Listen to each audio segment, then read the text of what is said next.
அன்பு தமிழ் நெஞ்சங்கள் அனைவருக்கும் வணக்கம். இது உங்கள் bachelor of business club channel. So இந்த வீடியோவில் என்ன தொழில் பற்றி நம்ம பார்க்க போகிறோம்னா, சிஎல்சி பிளாக் மேனுஃபேக்சர் பண்ணுறது எப்படி அப்படின்றத நான் சொல்லியிருக்கேன்.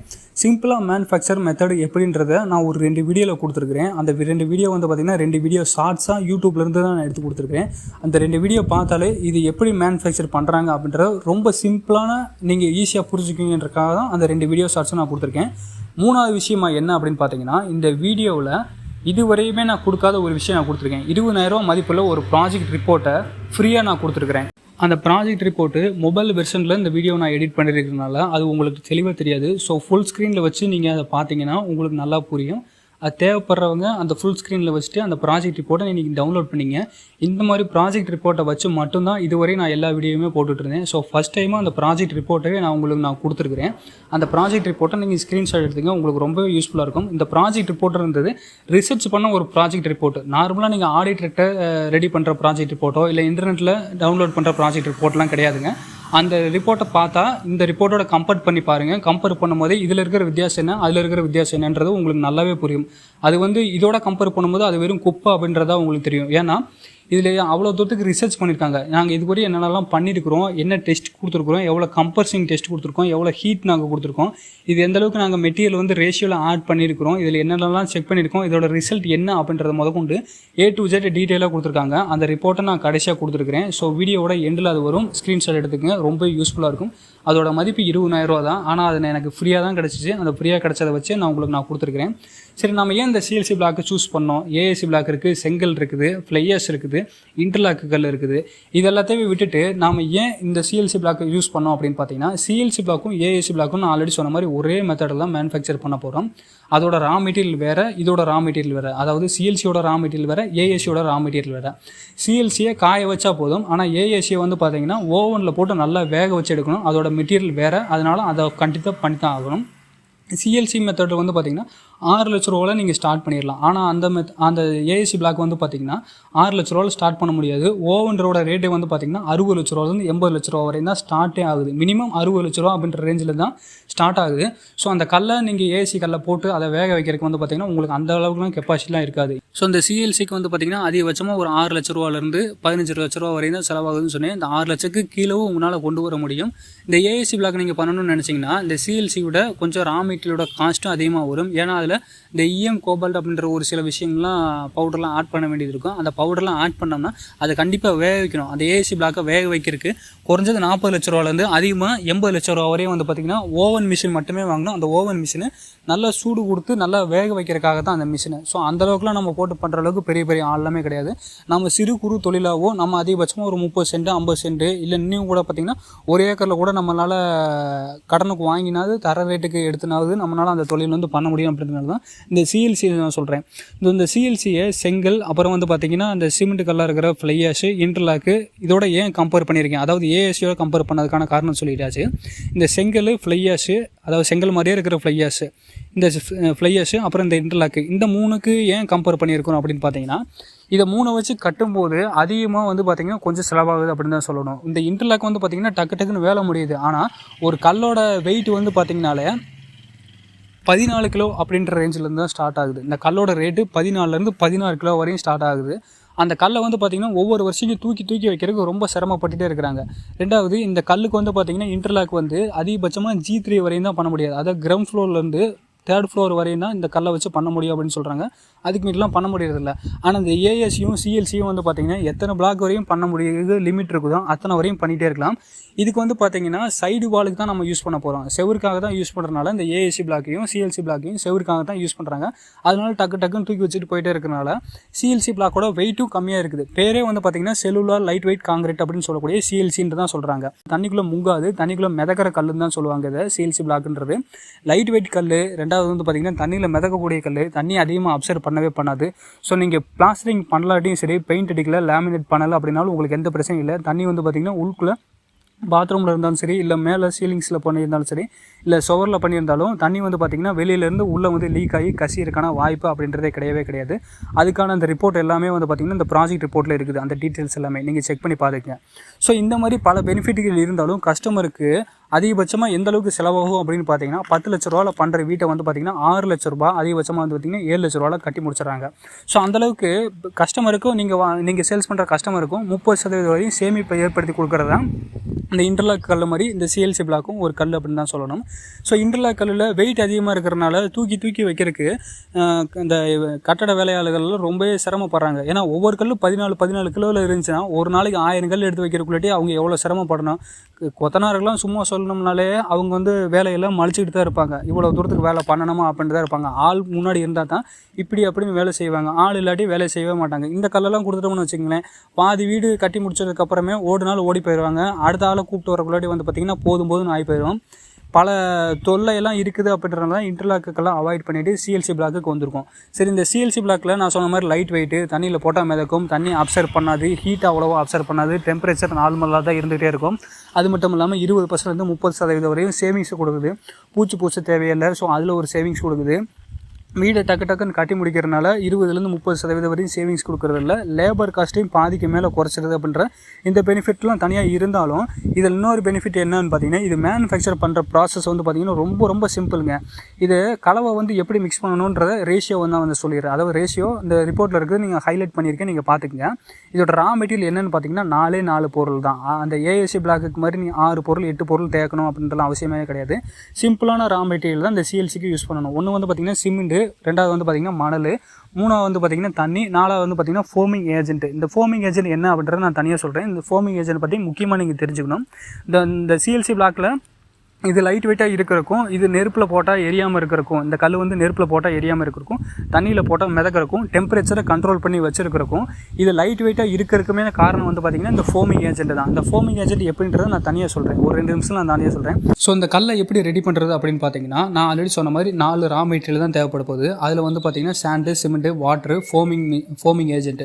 இந்த ஃபோமிங் ஏஜென்ட் வந்து பார்த்திங்கன்னா நார்மலாக லிக்யூட் மாதிரி தான் இருக்கும். இந்த லிக்யூடை வந்து பார்த்திங்கன்னா நிறையா மாற்றணும். அதுக்காக தான் வந்து பார்த்திங்கன்னா ஏர் கம்ப்ரஸர் ஃபோமிங் மிஷின் அப்படின்னு சொல்லிட்டு ஒரு மிஷின் இருக்குது. நம்ம வாங்குறது 2 மிஷினில், ஒன்று ஆல்ரெடி சொன்ன மாதிரி இந்த கலவை கலக்கிற மிஷின், இந்த ரெண்டாவது வந்து பார்த்திங்கன்னா இந்த ஃபோமிங் மிஷின்.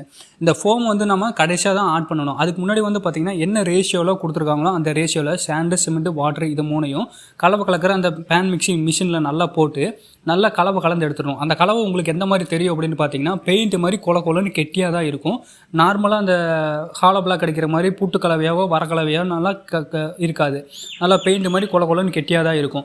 ஸோ அந்த மாதிரி வந்ததுக்கப்புறம் வந்து அந்த ஃபோமிங் ஏஜென்ட்னு ஒன்று இருக்குல்ல, அந்த ஃபோமிங் ஏஜென்ட் வந்து நிறையா நீங்கள் ஆட் பண்ணணும். இது எப்படி நிறையா மாறும் அப்படின்னு பார்த்தீங்கன்னா, ஏர் கம்ப்ரஸர் மிஷின் ஒன்று அவங்க கொடுத்துருப்பாங்க. அந்த ஏர் கம்ப்ரஸர் மிஷின் கூட ஒரு சின்ன டேங்க் வந்து ஆட் பண்ணியிருப்பாங்க. அந்த டேங்கில் வந்து பார்த்திங்கன்னா வாட்டரையும் இந்த எத்தனை லிட்டர் வாட்டர், எத்தனை லிட்டர் இந்த ஃபோமிங் ஏஜென்ட், இது ரெண்டையும் வந்து பார்த்திங்கன்னா அந்த டேங்கில் வந்து நம்ம ஆட் பண்ணணும். ஆட் பண்ணதுக்கப்புறம் வந்து இந்த மிஷினை நம்ம போட்டுவிட்டோம்னா இந்த ஏர் கம்ப்ரஸரில் நம்ம மிக்ஸ் பண்ணி வச்சுருக்கிற இந்த வாட்டரும் இந்த ஃபோமிங் ஏஜென்ட்டும் வெளியில் வரும்போது வந்து பார்த்திங்கன்னா நிறையா வரும். நம்ம உள்ளே லிக்யூடாக தான் ஊற்றிருப்போம். இந்த தண்ணியும் சரி இந்த ஃபோமிங் ஏஜென்ட்டையும் நம்ம லிக்யூடாக அந்த டேங்க்குள்ளே ஊற்றிருப்போம். ஆனால் அந்த ஏர் டேங்க்லேருந்து வெளியில் வரும்போது, இந்த ஏர் ப்ரெஷரில் வெளியில் வரும்போது அது நிறையா வெளியில் வரும். இந்த நிறையா வெளியில் வந்ததுக்கப்புறம் நம்ம டேரெக்டாக அந்த பேன் மிக்சரில் தான் போடணும். இந்த நுரையை வந்து பார்த்திங்கன்னா டேரெக்டாக கலந்து வச்சிருக்கிற அந்த கலவரில் அதில் போட்டு திரும்பவும் வந்து பார்த்திங்கன்னா நல்லா மிக்ஸ் பண்ணணும். நான் ஃபஸ்ட்டு சொன்ன மாதிரி இந்த சாண்டு, சிமெண்ட், வாட்டர் நல்லா மிக்ஸ் பண்ணி எடுத்துக்கணும். கடைசியாக தான் வந்து பார்த்திங்கன்னா இந்த ஃபோமிங் ஏஜென்ட் வந்து மிக்ஸ் பண்ணி எடுத்துக்கணும். மிக்ஸ் பண்ணி எடுத்ததுக்கப்புறம் டேரெக்டாக மோல்டில் நீங்கள் ஊற்றிடணும். மோல்டில் நீங்கள் கொண்டு போய் ஊற்றினதுக்கப்புறம் ஒரு 2லேருந்து 3 மணி நேரத்தில் இந்த கலவை வந்து பார்த்திங்கன்னா கொலன்னு இல்லாமல் கொஞ்சம் கேக்கு மாதிரி கட்டி பதத்துக்கு வந்துடும். கட்டி பதத்துக்கு வந்ததுக்கப்புறம் டேரெக்டாக அந்த மோல்டில் ரிலீஸ் பண்ணிவிட்டு இந்த கல்லை தூக்கிட்டு போய் அப்படியே நீங்கள் வெயிலில் வச்சு காய வச்சு டேரெக்டாக நீங்கள் சேல்ஸ் பண்ணிகிட்டே இருக்கலாம். இந்த கல் வந்து பார்த்திங்கன்னா பச்சை கல்லாக இருக்கும்போது வெயிட் கூடுதலாக இருக்கும். அதாவது வந்து பார்த்திங்கன்னா ஒரு 6 கிலோ 5 கிலோ இந்த மாதிரி இருக்கும். நீங்கள் காஞ்சி நல்லா காய வச்சு எடுத்ததுக்கப்புறம் இதோட வெயிட் வந்து பார்த்திங்கன்னா பாதியாக கம்மியாக இருக்கும். அப்புறம் நீங்கள் தண்ணியில் போட்டு பார்த்திங்கன்னா நல்லா மிதக்கும். வெயிட் வந்து பார்த்திங்கன்னா நல்லா வெயிட்லெஸ்ஸாக தான் இருக்கும். 2 கிலோ 3 கிலோவில் தான் நல்லா வெயிட்டாகவே இருக்கும். போது கீழே தூக்கி போட்டிங்கன்னா அந்தளவுக்குலாம் பெருசாலாம் உடையாது. அதோட வெயிட் வந்து பார்த்திங்கன்னா சின்ன குழந்தை ஒரு 5ஆவது படிக்கிற சின்ன குழந்தைய தூக்கி விட சொன்னால் கூட அது நல்லா தூக்கி நின்று காமிக்கும். நான் சொன்ன மாதிரி இதோட அளவுகள் என்னென்ன அளவுகள்ன்றதை நான் திரும்ப சொல்லிடுறேன். 2 அடி நீளம் வந்து இருக்குது. உயரம் வந்து பார்த்திங்கன்னா 8 இன்ச்சு. அதோட அகலம் வந்து பார்த்திங்கன்னா 4 இன்ச்சு 6 இன்ச்சு 8 இன்ச்சு 9 இன்ச்சு. நீங்கள் 6 இன்ச்சு 8 இன்ச்சும் போட்டுக்கங்க. ஸோ கடைசியாக வந்து பார்த்திங்கன்னா இந்த ஃபோமை பற்றி நான் சொல்லிடுறேன். இந்த ஃபோமு தான் ரொம்ப ஒரு முக்கியமான விஷயம். ஏன்னா இந்த கல் மிதக்கிறக்கும் நெருப்பில் எரியாமல் இருக்கிறக்கும் அது லைட் வெயிட்டாக இருக்கிறக்கும் பல நல்ல பெனிஃபிட்டை கொடுக்குறக்கும் இந்த கல் வந்து நல்ல லைட் வெயிட்டாக வர்றக்கும் காரணம் வந்து இந்த ஃபோமு தான். இந்த ஃபோமில் என்ன தப்பு நடந்துடும் அப்படின்னு பார்த்தீங்கன்னா, நீங்கள் யூடியூப் கூகுள் எல்லாம் பண்ணி பார்ப்போம். எப்பயுமே நம்ம ஒரு விஷயம் தெரிஞ்சுன்னா கூடுதலாக ஒரு விஷயம் தெரிஞ்சுக்கிறக்கும் இதுலேருந்து இன்னும் கொஞ்சம் பெனிஃபிட்டை எப்படி நம்ம பண்ணணும் அப்படின்றக்கும் கொஞ்சம் ஒரு அதிபிரசிங்கத்தனமான வேலையெல்லாம் பார்ப்போம். இது ஏன் அதிபிரசிங்கத்தனம் நான் சொல்கிறேன்னா, உங்களை நான் குறை சொல்லலை. இந்த ஃபோம் அப்படின்றது வேறு ஒன்றுமே கிடையாதுங்க. லிக்யூடை நிறையா மாற்றுற ஒரு விஷயம் தான் வந்து பார்த்திங்கன்னா இந்த ஃபோம் அப்படின்ற ஒரு மெட்டீரியல். ஸோ இந்த மெட்டீரியலுக்கு நீங்கள் நார்மலாக ஃபோம் யூஸ் பண்ணாதீங்க. இது 200 300 500 600 வருது. அதுக்கு பதிலாக நீங்கள் இந்த மாதிரி லிக்விட் சோப் ஆயில் யூஸ் பண்ணுங்க அப்படின்னு சொல்லிட்டு யூடியூப்லேயும் கொடுப்பாங்க, அந்த கூகுள்லேயும் கொடுப்பாங்க. அதெல்லாம் ஆல்ரெடி அதாவது ஒருத்தர் பண்ணிகிட்டு இருப்பாங்க, அந்த பிஸ்னஸ் பண்ணிகிட்டு இருக்கிறவங்க. நீங்கள் இந்த மாதிரி பண்ணி பாருங்கள் அப்படின்னு சொல்லிட்டு, அதாவது உங்களை பண்ணி பார்க்க சொல்ல மாட்டாங்க, அவங்க பண்ணி பார்த்துருக்கிற உங்கள்கிட்ட காமிப்பாங்க. அதுக்கும் இதுக்கு என்ன வித்தியாசம்னு பார்த்தீங்கன்னா, நீங்கள் இந்த ஒரிஜினல் ஃபோம் லிக்விடை வாங்கி நீங்கள் யூஸ் பண்ணிங்கன்னா அதோட நுரை வந்து பார்த்திங்கன்னா நல்லா கெட்டியாக இருக்கும். அந்த நுரையை வெறும் தலையில் ஊற்றினா அந்த நுரை வந்து பார்த்திங்கன்னா ஒரு சில நிமிஷத்துலேயே அது தண்ணி மாதிரி மாறாமல் அது நுரையாகவே இருந்துகிட்டே இருக்கும். நமக்கு வந்து பார்த்திங்கன்னா இந்த நுரையாகவே இருந்துக்கிட்டே இருந்தால் தான் இந்த கல் வந்து ஃபயர் ஆகாமையும் தண்ணியில் மிதக்கிற மாதிரியும் லைட் வெயிட்டாகவும் இருக்கும்.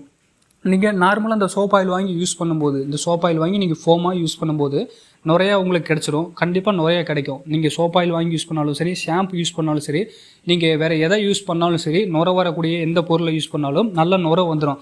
ஆனால் அதை நீங்கள் அப்படியே விட்டுட்டோம்னா ஒரு சில நிமிஷத்துலேயே வந்து பார்த்திங்கன்னா வெறும் சோப்பு தண்ணியாக மாறி தான் நிற்கும். ஒரு தண்ணியில் நீங்கள் நல்லா சோப்பை கலந்து விட்டுருந்தீங்கன்னா அந்த தண்ணி எப்படி சோப்பு தண்ணியாக நிற்குமோ அதே மாதிரி தான் அந்த ஒரு சில நிமிஷத்துலேயே அந்த நுரை பூராமே வந்து வெறும் சோப்பு தண்ணியாக நின்றுடும். அந்த சோப்பு தண்ணி நின்றுச்சுன்னா உங்களுக்கு கல்லில் எந்த பெனிஃபிட்டும் கிடைக்காது. கல் காயவும் காயாது, அது தண்ணியில் மிதக்கவும் மிதக்காது. அதை நீங்கள் அப்படியே எடுத்து பார்த்தீங்கன்னு வச்சுக்கிங்களேன், அது ஒரு மாதிரி நல்ல பூட்டுக்கலவை மாதிரி வரன்னு அது வாட்டி கீழே விழுகும். அந்த மாதிரிலாம் பண்ணக்கூடாது. அப்படின்றதுனால தான் ஒரிஜினல் ஃபோமை மட்டும் வாங்கி யூஸ் பண்ணுங்கள். இந்த ஃபோம் மிஷின் வந்து பார்த்திங்கன்னா இந்த லிக்யூடையும் வாட்டரையும் ஆட் பண்ணிட்டோம்னா ஏர் கம்ப்ரஸரில் வந்து பார்த்திங்கன்னா அதோட ப்ரெஷரில் வெளியில் நிறையா மாறி வந்து நிற்கும். ஸோ இதுதான் ஒரு முக்கியமான விஷயம். அதனால தான் இதை நான் தனியாக சொல்கிறேன். ஸோ தப்பாலாம் உங்களுக்கு எதுவும் சொல்லலை. இப்போ அந்த 2 வீடியோ நான் ப்ளே பண்ணுறேன். அந்த சிம்பிளான மெத்தடில் நீங்கள் எப்படி மேனுஃபேக்சர் பண்ணுறாங்க அப்படின்றத நீங்கள் நல்லா பாருங்கள். பார்த்ததுக்கப்புறம் உங்களுக்கு நல்ல ஒரு ஐடியா கிடைக்கும். இதே மாதிரி தான் ஏஎஸ்சி பிளாக்கும் மேனுஃபேக்சர் பண்ணுறாங்க. ஆனால் அதை வேக வைக்கணும். சிஎல்சியோட ரா மெட்டீரியல் தனி, ஏஎஸ்சி பிளாக்கோட ரா மெட்டீரியல் தனி. நார்மலாக இருக்கிற லேத் இருக்குது பார்த்தீங்களா, உங்கள் ஊரில் இருக்கிற லேத்து, இன்ஜினியரிங் ஒர்க்கு, இவங்ககிட்டே கூட நீங்கள் போய் பண்ணலாம். இந்த பிக்சரை நீங்கள் காமிச்சு எனக்கு இந்த மாதிரியே மோல்டு ரெடி பண்ணி கொடுப்போம் அப்படின்னு சொல்லிட்டு இந்த பிக்சரையும், இந்த மோல்டோட பிக்சரையும், இந்த கல்லோட பிக்சரையும் நீங்கள் காமிச்சு இது நீங்கள் எனக்கு பண்ணி கொடுங்க அப்படின்னு சொல்லிட்டு இந்த கல்லோட அளவுகள் இதுதான், அதாவது 2 அடி நீளம், 8 இன்ச்சு உயரம், 6 இன்ச்சு அகலம், இந்த அகலத்துக்கு எனக்கு பண்ணி கொடுங்க அப்படின்னு சொன்னீங்கன்னா அவங்க கரெக்டாக பண்ணி கொடுப்பாங்க. இதில் எதுவும் மிஸ்டேக் நடந்துருமோ அப்படின்னு நீங்கள் நினச்சிங்க, இல்லை இதெல்லாம் சரிப்பட்டு வராது, காசு கொஞ்சம் கூட போனாலும் பரவாயில்ல, அந்த 6 ரூபா பட்ஜெட்டு 10 ரூபா பட்ஜெட்லேயே நான் பண்ணிக்கிறேன் அப்படின்னு நீங்கள் நினச்சிங்கன்னா அந்த கம்பெனிட்டையும் நீங்கள் வாங்கிக்கலாம். நான் எதுக்காக இதை நான் சொல்கிறேன்னா, நீங்கள் ஓனாக பண்ணும்போது ஒரு சில செலவுகளை கம்மி பண்ண முடியும் அப்படின்றதுனால தான் சொல்கிறேன். வேறு எதுக்காகவும் நான் சொல்லலை.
ஸோ இந்த வீடியோ பிடிச்சிருந்துச்சுன்னா லைக் பண்ணி ஷேர் பண்ணி கமெண்ட் பண்ணிங்க. முக்கியமாக சப்ஸ்கிரைப் பண்ண மாதிரி இருக்காதீங்க. நன்றி.